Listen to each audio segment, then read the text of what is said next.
Thank you for joining the Asheville Rise Stronger Together podcast. This is your host, Jessica Knupp with the Asheville Area Chamber of Commerce. I hope you enjoy today's episode. This episode is brought to you by our sponsor, True Point Bank. At True Point Bank, we believe life is personal and your banking should be too. It's a friendly face, local decisions, and a team that's dedicated to your success. Stop by today and see why True Point Bank is the bank where you matter most. Member FDIC, Equal Housing Lender. All right, today we are here with Ron Wagner of Asheville Rooftop Tours, and I just love this concept. I don't think it was around back when I was out on the scene, but You're not still out on the scene? No, I'm like, time to go. But no, I'm out on the scene during the day. Yes, too, so. we have afternoon tours. So perfect.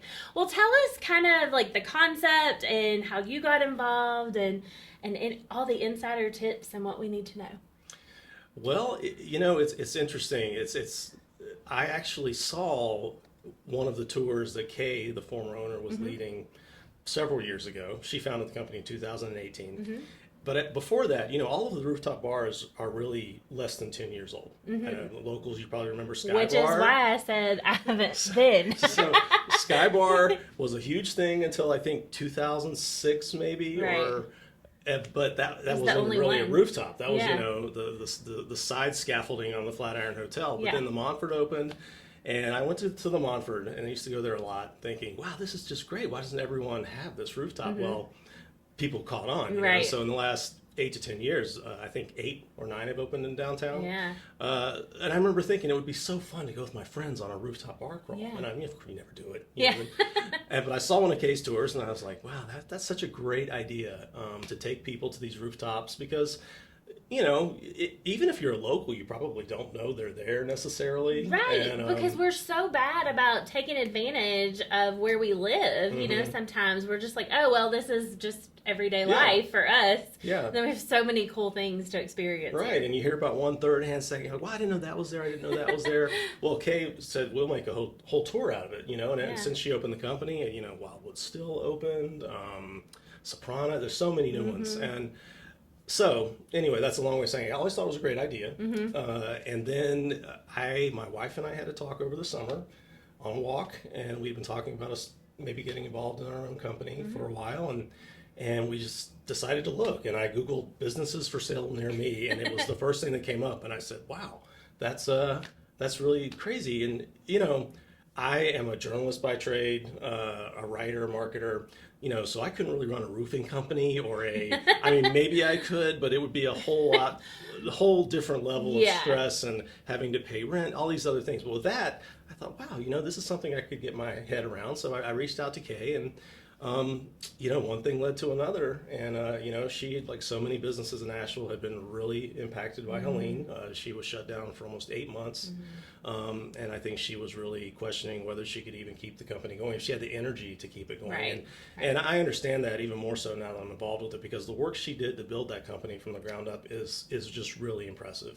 I don't think I could have done it. She just laid such solid groundwork, but I'm sure the whole idea, especially after going through COVID, like so many people did, and I think maybe she was just ready to not fight it anymore. But it was her baby. She loved this company, and you could tell it. And but I really, once I got to know her, I really viewed it as more than just an opportunity for me, an opportunity to keep something going in Asheville that it's a very small thing, but we lost so much from that storm, and to just lose one other thing, it just if I could prevent that, I kind of wanted to, and it just tied a lot of things together, and she, I think, was very happy that we could keep it going, and she's really helped me a lot. So but yeah, that's, I guess, the long way of saying that we talked, we came to a deal, we closed, we made the deal on the 1-year anniversary of Helene. I love that. And we closed in October, and I've been trying to figure it out ever since. So. Great. I love it. Yeah. I love that. So tell us a little bit about like the tour itself. Like, where do you guys leave from? Where do you meet? Like, where all do you go? Well, one of the significant changes is it used to be a driving tour. Kay had 2 vans, and She liquidated those during the storm when she didn't have any income. So that has changed it on a pretty fundamental level that way. But, I actually think there's a lot of value in the walking. Downtown Asheville is very compact, even more so maybe than some people think. Right. And with so many bars so close together, it really hasn't been an issue. I think in some ways you can be closer to the city that way. But so she used to pick everyone up at set locations, and it was but now it's more of a fluid, depending on the availability of our bars, what three we're going to. We'll meet, maybe here or here, whatever the first stop is, and try to, I try to tailor them based on who has the best sunset, if it's a big group. Maybe if it's an older group that maybe doesn't want to walk so much, I'll try to do that. So because some of them just have steps to get up there, right? Or they're all elevators. They're all elevators. Okay, good. Yeah, the only thing is, you have to walk, and sometimes the sidewalks in Asheville can be. But for the most part, it's not a challenge for most people. I mean, we can accommodate pretty much anyone if you can, if you're mobile, you should be able to do it. But yes, so we go to 3 bars. So we'll pick you up, or we'll meet you, and the guide will take you to your first stop, second stop, third stop. It's a 3-hour tour. You spend about 45 or 50 minutes at each place. Nice. At each bar, you get a complimentary cocktail or mocktail. It's up to you. After that, you are free and encouraged to order more food or drinks wherever you are. All of our bars have relatively full kitchens. Some are more sit-down dinner places than others, but you can eat at every stop. And at every stop, and I think that's what maybe gets lost a little bit in this idea, is we're a history and architecture tour at our foundation. Even though the rooftops are incredibly unique, we don't just sit up there, and you can if you want to. Right. But we will talk to you about Asheville's history and architecture at every stop, built around what you can see from where we are. So every tour is different in that respect, because Wildwood still faces south and west, and then you have Capella on 9, which faces west and north, or east and north. And you can see different things from every spot. And, that as a local, that's what really amazed me the first tour I went on with Kay, because I had heard, I've done so many of these tours over the years, and you hear things, and I kind of knew this, I kind of knew that. But once she started really telling me the history of these things, I was like, wow, I didn't realize all that. Right.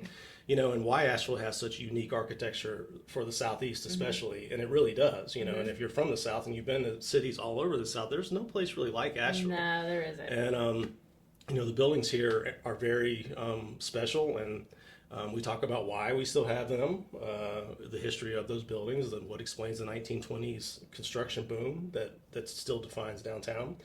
And of course, we can talk about the mountains, and we can talk about the specific places we are. So you can kind of pick and choose what you want. Some people really want to hear it. Some people want to compare notes, and some people just want to sit and have a drink and look at the view. So you can do whatever you like.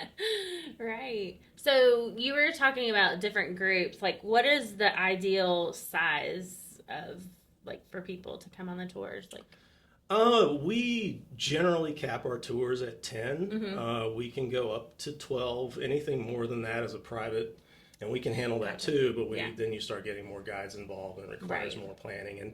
And a lot of the rooftops, some of the rooftops can handle groups that large, but some can't, because they're not massive spaces generally. But most of I would say the vast majority of our tours are between 2 and 8 at this point.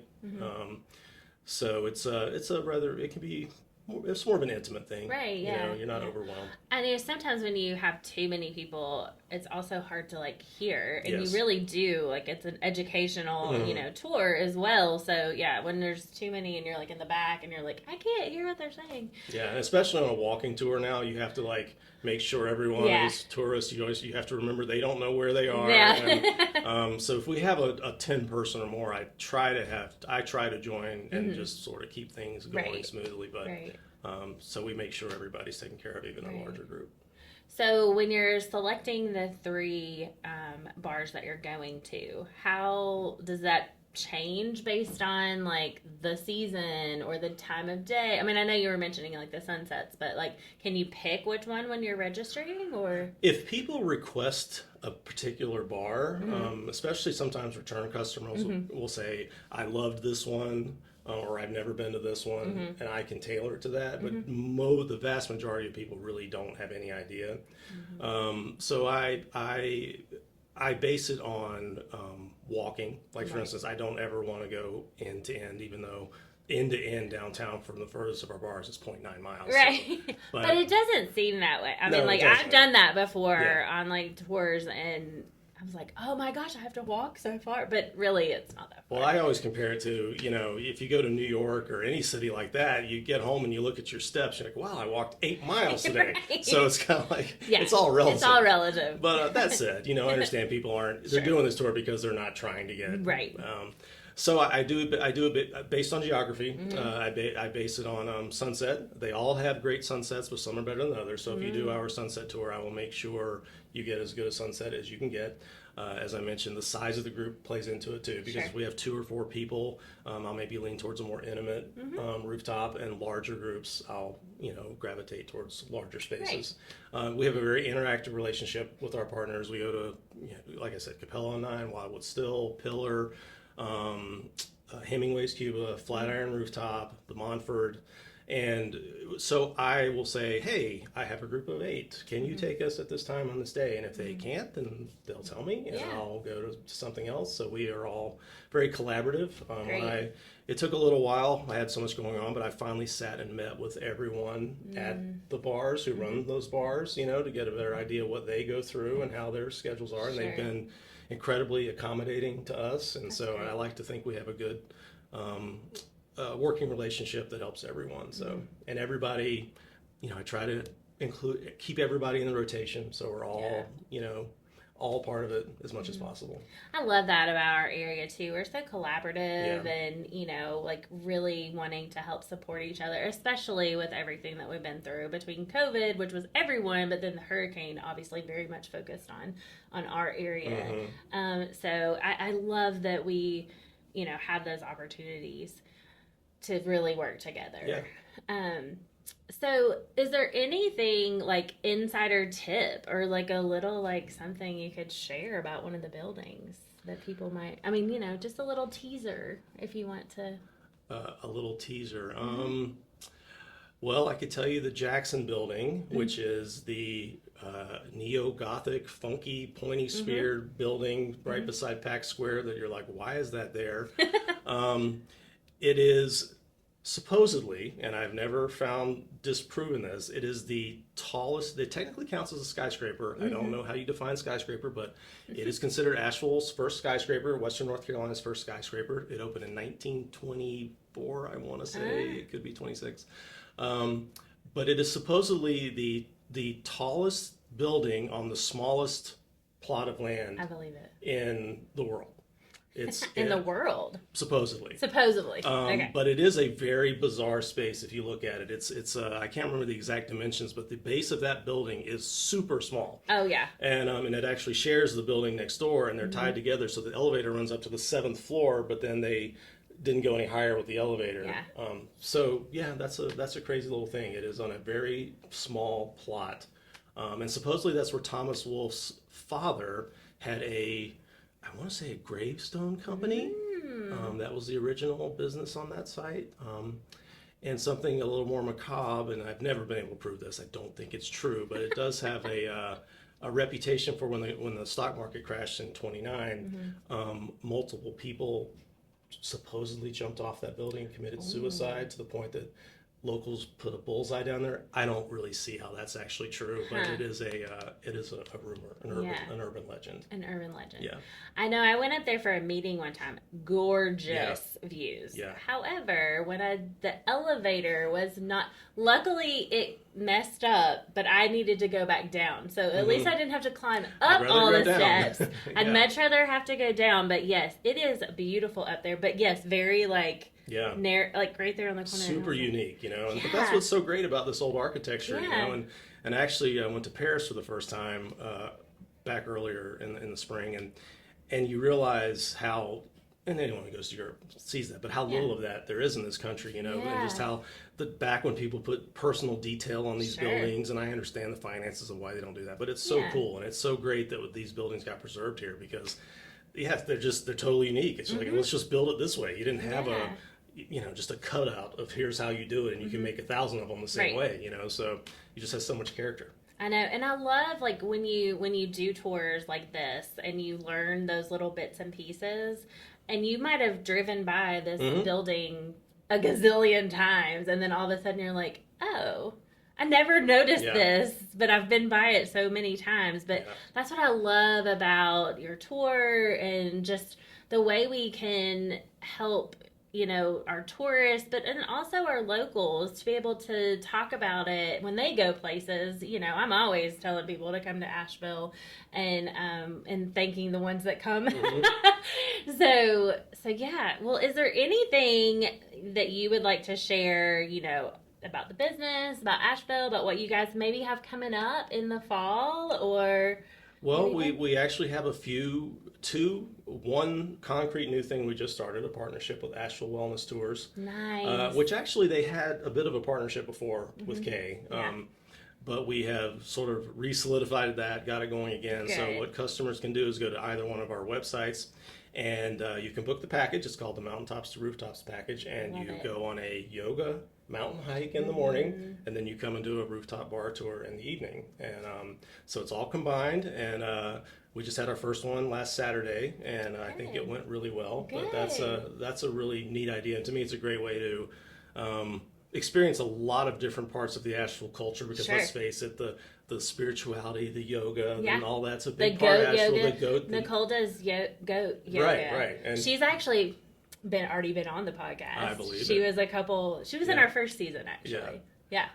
So it's been great getting to know Nicole, and so you go up in the mountains, which define this area. You do yoga, which defines the culture of this area. Then you come to downtown and you walk around and you look at all the cool stuff, and you go up on a rooftop and talk about the history and architecture. It's just a great way to tie so much together in one day. Yeah. So if you're into that at all, I would highly recommend it. Another thing we have going, hopefully very soon, is launching a South Slope tour. Ooh. So, it's a little far to walk those from downtown, but there's actually several really cool spaces on the South Slope. They're a different vibe, a different feel from downtown. They're not the big fancy hotels, but they're also very unique in their own way. You're down there in the Brewery District. The South Slope has its own little history. So we hope to get that going in the next couple of months and get people down on the South Slope and talk about that area a little bit and include more of downtown. So. I love that. Yeah, anytime you can kind of highlight those areas, especially like you said, when you're on foot. Now, it is kind of maybe you could start up top and then work your way down. And then... Well, I can't help but give you one more little factoid. But so two things, actually. The Grove Arcade, legendary Grove Arcade, was supposed to be a skyscraper, which if you're downtown, you've probably seen the little plaque there. But I never knew that. But it was initially conceived as the tallest new building in Asheville, but it never, at the Great Depression, E.W. Grove died, and it just stopped where it was. But Cox Avenue and South Slope, that whole area used to be basically a mountain ravine. And so where the Grove Arcade is now used to be Battery Park Hill. And they manually moved all the dirt from that hill down, just dumped it down there when they were building the Grove Arcade. So to flatten things out. So all of that area down Cox Avenue is dirt that was moved from the hill, and they called it Battery Arcade because that's where Civil War cannons were set up anyway. So so all that slope down there was inaccessible pretty much until we filled it up with the dirt from where Grove Arcade is now. So interesting. Yeah. I mean, I've learned so much today. I didn't know any of that. Wow, it's just amazing, like the architecture that we have and the history, like also tying it in with Biltmore and Grove Arcade. There's so much. I mean, we're so fortunate to live we here. really Think about all the things that are, to me, is world renowned in Asheville. That you have the Grove Park Inn, you have the Biltmore House, you have I would even put Sierra Nevada in that category. Beautiful. The Arboretum is amazing. So many things here to that are just really special and unique that make this place just amazing. Yeah. Absolutely. Well, if anybody is interested in learning more about the tours, how to book a tour, can you give us some information on that so everybody knows where to go? AshevilleRooftopBarTours.com. It's you cannot miss booking. It's on every page you're on. It's right there. You click on the button. You can pick a date, pick a time. We one other change we made that I should have mentioned is we now take same day reservations. Oh, nice. Up until you can online book up to 4 hours before your tour start time. After that, you would need to call, but we have people on call all the time. The bars are working with us. I mean, that's that's been that was something we had to work out because there are some logistics that go into the tour. They have to be ready for us. They have to know how many people, have our drinks ready. But we've got that ironed out. So you can book up to same day online. And even after that, you can call us, but it's right there. So we offer 6 o'clock right now. Rooftop Sunset Tour is 6 to 8. That is another little thing I changed. It used to be 5 o'clock, and then I realized, for most of the summer, you don't see a sunset if you go from 5 to 8. So, Right. So now you will see a sunset. And we also offer... It's going to happen. Right. We offer two afternoon tours as well, a 4 and a 5. Well, Ron, thank you so much for being here with us today. I know I personally have learned a lot. I look forward to sending people your way, but thank you so much for your partnership with the Chamber and for being with us. And we are so excited to help spread the word about Asheville Rooftop Tours. Well, thank you for having me. And, again, to just give myself another plug, I would say, especially if you're a local, it's, to me, really the most unique thing you can do here. And if you want to feel like you're on a vacation that's not like being at home, I really can't think of a better thing to do than the rooftop bar tours, because you see a part of Asheville that you would never see, and it's just really cool. Yeah. So, and I say that, I know I'm the owner, but I think it's just really fantastic. I never get tired of going up there. I never get tired of looking at the views. It's always, even though it's the same, it always seems different. And you just go to a different world. So it's a lot of fun. Oh, I love that. Well, thank you again for being here, we'll see you soon.